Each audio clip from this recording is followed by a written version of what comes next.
The Dark by Lemony Snicket. Laszlo was afraid of the dark.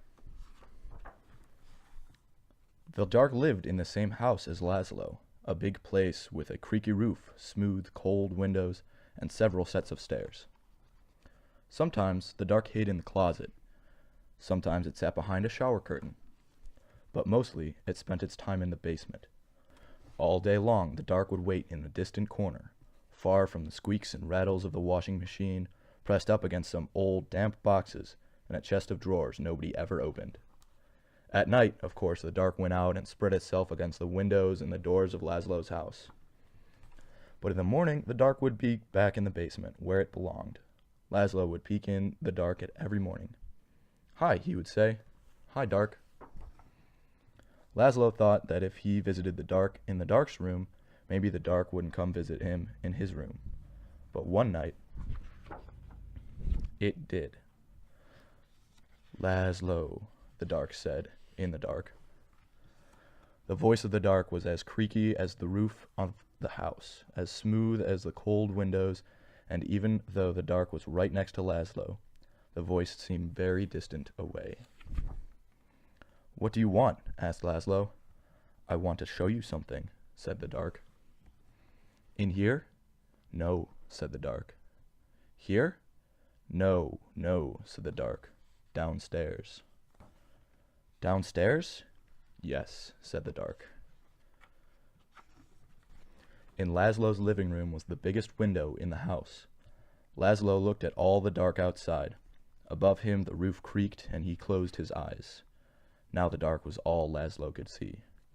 "No, no," said the dark again. "Not here. Down here." "In the basement?" asked Laszlo. "Yes," said the dark. Laszlo had never dared come to the dark's room at night.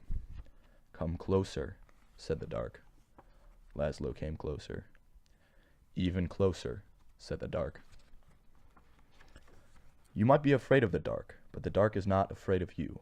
That is why the dark is always close by. The dark peeks around the corner and waits behind every door.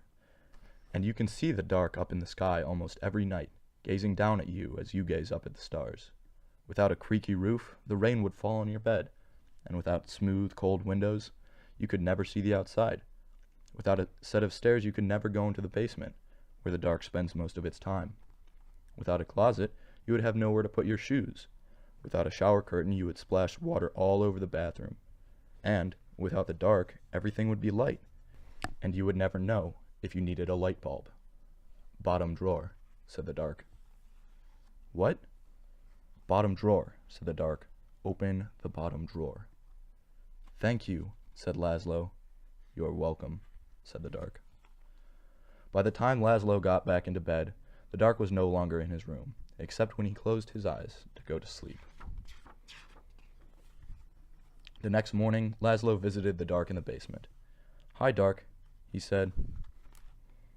The dark didn't answer, but the bottom of the drawer was still opened, so it looked like something in the corner was smiling. The dark kept on living with Laszlo, but it never bothered him again. The end.